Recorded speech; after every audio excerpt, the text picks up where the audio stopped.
A porta da casa se abriu com um rangido lento, como se a madeira antiga protestasse contra a intrusão. À luz do fim da tarde, um tom âmbar que parecia derreter sobre Lisboa, infiltrava-se pelas cortinas de renda, fragmentando-se em padrões que dançavam no chão de madeira polida. Ana, com seus 20 e poucos anos, irrompeu no limiar, o vestido azul barato colado ao corpo suado, os cabelos negros desgrenhados caindo sobre os ombros. Seus olhos, inchados de lágrimas e raiva, fixaram-se em Sofia, que estava no centro da sala, serena como uma estátua sob a luz dourada. Eu estou grávida do seu marido. Sai fora! Gritou Ana, a voz tremendo, ecoando pelas paredes adornadas com retratos em molduras douradas, testemunhas mudas de uma vida que ela invejava e desprezava. Sofia, com seus 40 anos esculpidos em traços delicados, não se moveu. Seus lábios se curvaram em um sorriso calmo, quase etéreo, enquanto ajustava o chale de cachemir sobre os ombros. Seus olhos verdes, profundos como o mar antes da tempestade, encontraram os de Ana sem um pingo de hostilidade. Então você vai ter que explicar isso no enterro. Ele morreu há 2 dias. As palavras pairaram no ar como fumaça densa, sufocando o ímpeto de Ana.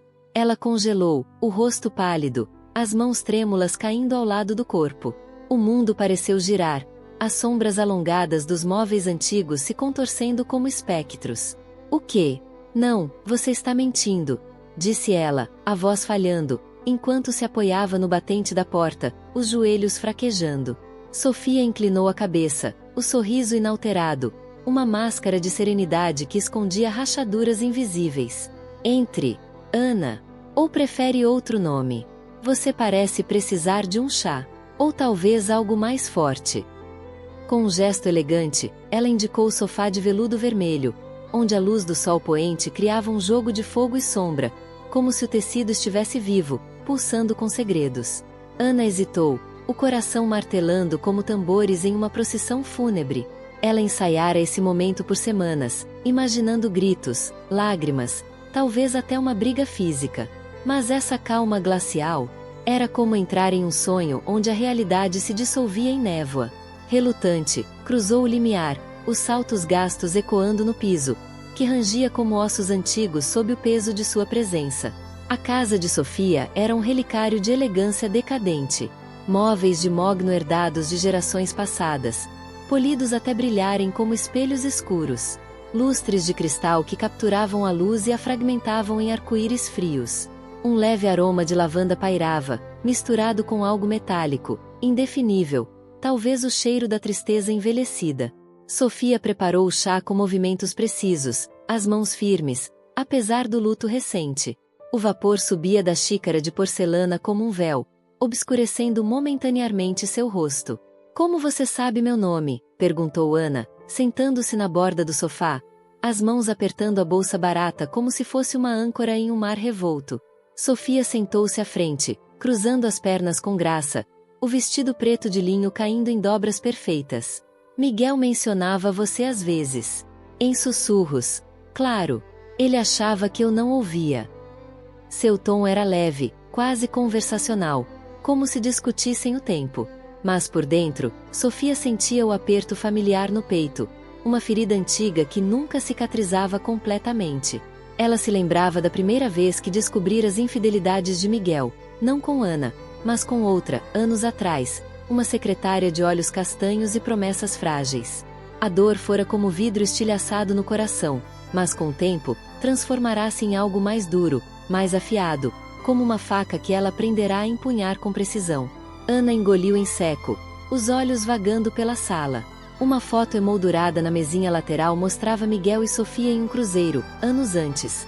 Ele, com seu sorriso charmoso, olhos castanhos que prometiam um mundo.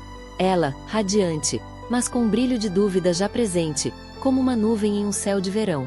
Ele me disse que ia deixar você, que nós íamos começar uma nova vida. Sofia riu baixinho, um som como folhas secas arrastadas pelo vento. As promessas de Miguel. Ele era mestre nisso. Mas a morte tem um jeito de reescrever roteiros, não é? Ela tomou um gole de chá, o líquido quente queimando a garganta, um lembrete de que ainda sentia algo, mesmo que fosse dor. Enquanto Ana processava as palavras, Sofia mergulhava em suas memórias. Seu casamento com Miguel começara como um conto de fadas.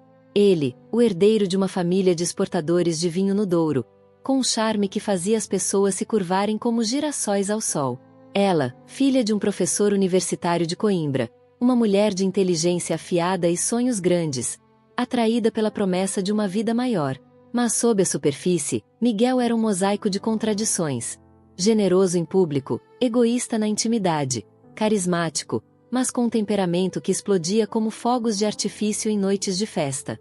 Sofia aprenderá a navegar por essas águas traiçoeiras, construindo muralhas internas, tijolo por tijolo. Sua calma não era inata, era forjada no fogo de perdas passadas. A mãe que a abandonara aos 10 anos, o aborto espontâneo que roubara sua chance de ser mãe, uma década atrás. Miguel prometera filhos, mas em vez disso, dera-lhe solidão.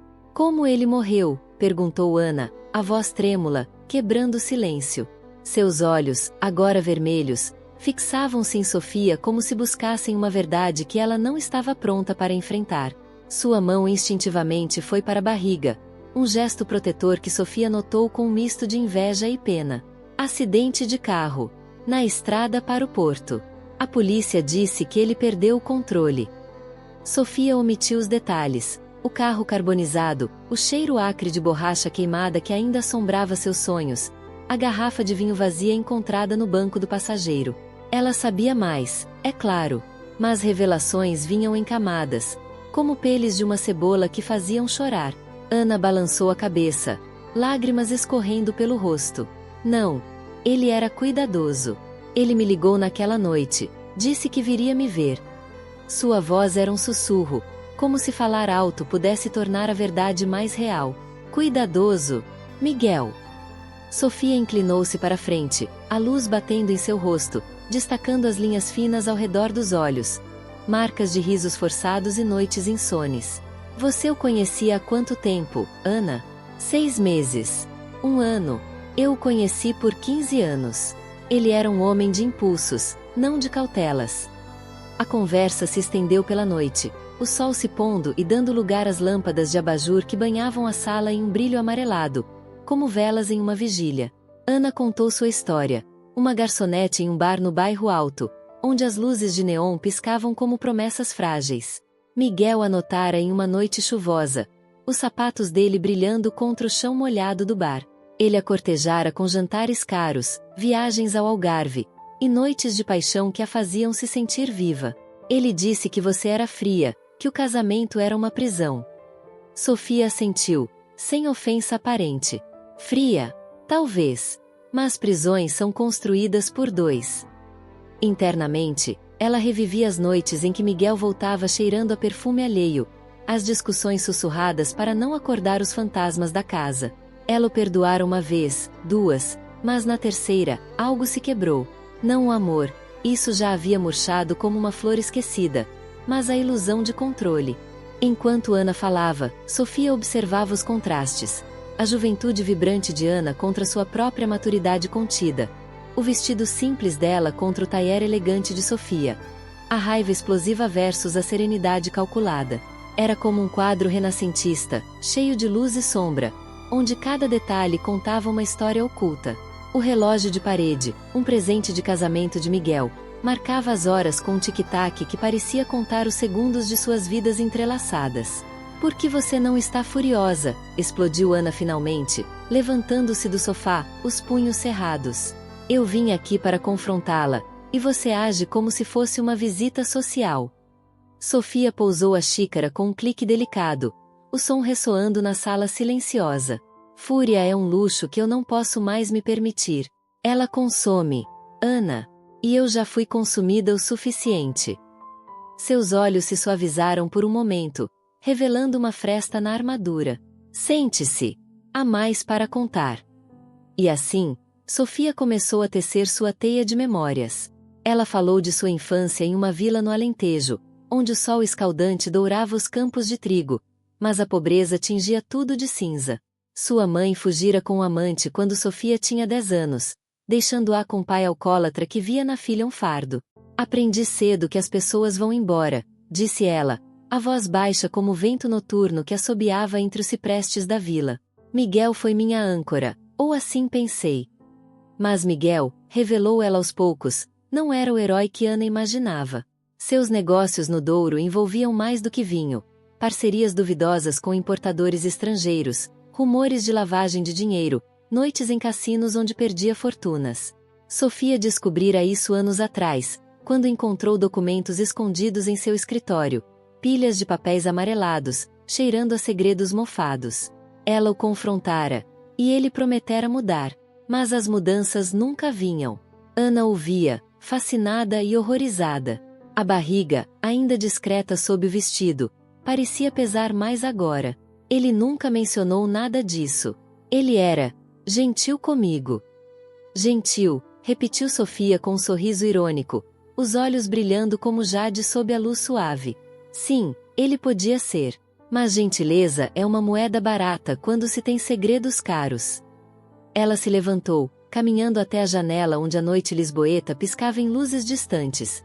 Neon vermelhos de bares, amarelos de faróis, um mosaico de vida alheia. 2 dias antes de morrer. Discutimos. Ele disse que ia embora. Com você, suponho. Ana engasgou, as mãos cobrindo a boca. Então, você sabia? Não com certeza. Mas as mulheres sabem, Ana. Nós sentimos o cheiro da traição no ar, como chuva iminente. Sofia virou-se, o rosto iluminado pela lua crescente, prateada e fria como uma lâmina. Ele saiu furioso, pegou o carro. Horas depois, a polícia ligou. A tensão social pairava entre elas como uma névoa densa. Ana, filha de imigrantes brasileiros, lutando em empregos precários na capital, com um sotaque que misturava Lisboa e Rio. Sofia, herdeira de uma linhagem portuguesa enraizada, com conexões em círculos altos, movendo-se com a graça de quem nasceu para ser vista. O abismo de classes era palpável, o chá servido em porcelana fina contra as mãos calejadas de Ana, o sotaque lisboeta polido versus o português com toques cariocas. Mas nessa noite, as barreiras se dissolviam em uma estranha intimidade, como se a dor as unisse em um pacto não dito. Conforme as horas passavam, Sofia revelou mais camadas de sua história. Seu aborto, 10 anos atrás, o quarto de hospital branco e estéril, o bip constante das máquinas, a dor que ecoava como um grito silencioso. Miguel a apoiara superficialmente, levando-a para casa com promessas de cuidado, mas dias depois, voltará aos negócios, às noites fora, deixando-a sozinha com o luto. Eu quis me vingar, admitiu Sofia em um sussurro, os olhos fixos no vazio. Mas vingança é um veneno que se bebe esperando que o outro morra. Ana, tocada pela vulnerabilidade, compartilhou sua própria dor. Uma infância em favelas do Rio, o pai ausente, a mãe que trabalhava até a exaustão como faxineira. A mudança para Portugal foi um salto de fé, mas Lisboa não era o paraíso prometido. Miguel aparecerá como um farol em sua escuridão, oferecendo jantares caros, hotéis com vista para o Tejo, e a ilusão de estabilidade. Agora, com a criança a caminho, o sonho virava pesadelo. A madrugada chegou, o céu tingindo-se de um rosa pálido, como uma ferida cicatrizando lentamente. Sofia sugeriu que Ana ficasse para o café da manhã. O enterro é amanhã. Você pode vir, se quiser. Explicar, como disse. Ana assentiu, exausta, as emoções esgotadas como velas queimadas até o fim. Mas algo não se encaixava. Por que Sofia era tão acolhedora? Havia uma frieza por baixo, como gelo sob neve fofa, uma tensão que Ana não conseguia nomear. No dia do enterro, o cemitério dos prazeres era um labirinto de mármore branco e cruzes negras, o sol filtrado por ciprestes altos que sussurravam segredos ao vento. Sofia, vestida de preto elegante, observava o caixão descer à terra, o som da terra caindo como batidas de um coração parando. Ana estava ao lado, discreta, o ventre escondido sob um casaco largo. Amigos e familiares murmuravam condolências, mas Sofia sentia seus olhares, julgamentos velados, sussurros sobre o acidente que não parecia tão acidental. Após a cerimônia, de volta a casa, Ana confrontou Sofia novamente. A sala, agora iluminada por luzes artificiais, parecia menor, mais claustrofóbica, as sombras mais densas. Você não chorou. Nem uma lágrima. Sofia serviu vinho tinto, o líquido rubi girando no copo como sangue fresco. Lágrimas são para quem ainda tem esperança. Ela pausou, decidindo revelar mais. Miguel não morreu em um acidente simples. Ele estava bêbado, sim, mas havia uma nota no carro. Uma confissão. Ana empalideceu, o copo tremendo em suas mãos. Confissão de quê? De tudo. As traições, os negócios sujos. Ele escreveu que não aguentava mais a culpa. Sofia mentia. Seus olhos, verdes e impenetráveis, não traíam nada. Mas internamente, Sofia revivia a noite fatídica. A discussão acalorada no quarto, Miguel gritando que ia embora, que estava farto dela, da casa, da vida que construíram. Ela, em um momento de raiva cega, jogará uma garrafa de vinho nele, o vidro se espatifando contra a parede, o líquido manchando o tapete como uma acusação. Ele saíra cambaleando, pegando as chaves do carro. Horas depois, o telefonema da polícia. Culpa. Sim, mas misturada com um alívio sombrio. Ela escondera a nota da polícia, queimando-a na lareira, as chamas devorando as palavras como segredos que nunca deveriam ver a luz. Dias se passaram. Ana, sem ter para onde ir, ficou na casa de Sofia, uma hóspede improvável. Elas conversavam longamente, as noites se estendendo em diálogos sobre sonhos quebrados, a força das mulheres em um mundo que as queria frágeis, e os dilemas morais que as definiam. Sofia via em Ana um espelho de sua juventude, ingênua, mas resiliente, uma chama que ainda não fora apagada. Ana via em Sofia uma mentora, uma mulher que transformará a dor em poder, mas cujo preço ainda era um mistério. A tensão, porém, crescia como uma tempestade se formando no horizonte. Rumores circulavam na sociedade lisboeta. Miguel havia sido assassinado? Seus sócios, homens sombrios com sotaques estrangeiros e olhares de predadores, começaram a aparecer à porta, exigindo papéis, dinheiro, respostas. Sofia os despachava com frieza, mas à noite, trancava as portas com mãos trêmulas, o coração acelerado. Uma noite chuvosa, Ana encontrou um diário escondido no quarto de Sofia, atrás de uma comoda antiga. As páginas amareladas cheiravam a tinta velha e segredos. Nele, Sofia confessava: eu o empurrei para a beira. Não com mãos, mas com palavras. Ele dirigiu sabendo que eu sabia tudo: as dívidas, as amantes, o dinheiro roubado. Foi suicídio? Ou homicídio indireto? As palavras, escritas em uma caligrafia trêmula, pareciam pulsar com vida própria. Ana confrontou Sofia na cozinha, a chuva batendo nas janelas como acusações. Você o matou, gritou, segurando o diário como uma arma. Sofia, cortando vegetais com uma faca afiada, parou. A lâmina brilhou sob a luz fluorescente, fria e prateada como a lua. Matar? Não. Mas eu o libertei. E a mim mesma. Seus olhos, agora úmidos, revelavam a ferida aberta. Ele me traiu não só com você, mas com mentiras que nos envenenavam. Eu poderia tê-lo exposto, arruinado tudo, os negócios, a reputação. Em vez disso, deixei que ele escolhesse o fim. Ana recuou, horrorizada, mas compreendendo. A criança em sua barriga seria herdeira de um legado tóxico, ou uma chance de redenção. Ela sentia o peso de sua própria culpa. Havia manipulado Miguel, exagerando a gravidez para forçá-lo a ficar com ela. Mas agora, com ele morto, o plano parecia uma armadilha que ela mesma armara. O clímax veio em uma noite de tempestade, quando os sócios de Miguel invadiram a casa. Eram 3 homens, figuras escuras contra a luz fraca do corredor, exigindo dinheiro que Miguel supostamente desviara. Sofia, com uma calma que beirava o sobrenatural, revelou que transferira tudo para uma conta em nome de Ana e da criança. Vocês perderam, disse ela, a voz como aço. Quando um deles avançou, Sofia sacou uma pistola, herança de Miguel, guardada em uma gaveta secreta, e os fez recuar, a chuva tamborilando como aplausos distantes. No silêncio que se seguiu, Ana desabou em lágrimas. Por que você fez isso? Por que me proteger? Sofia guardou a arma, o rosto suavizando-se. Porque você é o que resta. E porque eu sei o que é estar sozinha. O desfecho veio com uma revelação final, um twist que cortava como uma faca. Ana, em um momento de confissão, admitiu que não estava grávida de Miguel. O teste fora falsificado, uma tentativa desesperada de segurá-lo. Mas Sofia, em um ato de compaixão ou talvez de expiação, decidiu acolher Ana como família. A criança, real ou não, é inocente, disse ela. E nós, sobreviventes. Elas partiram juntas para o Alentejo, deixando Lisboa e seus fantasmas para trás. A casa de Sofia na vila, com seus campos dourados e céus infinitos, era um refúgio. O sol brilhava, mas as sombras do passado permaneciam, suaves como véus. Sofia, pela primeira vez em anos, chorou, não por Miguel, mas por si mesma, finalmente liberada. Ana, tocando a barriga que carregava apenas esperança, sentiu o peso do futuro. A vingança dera lugar ao perdão, mas com um preço. A moral cinzenta da sobrevivência.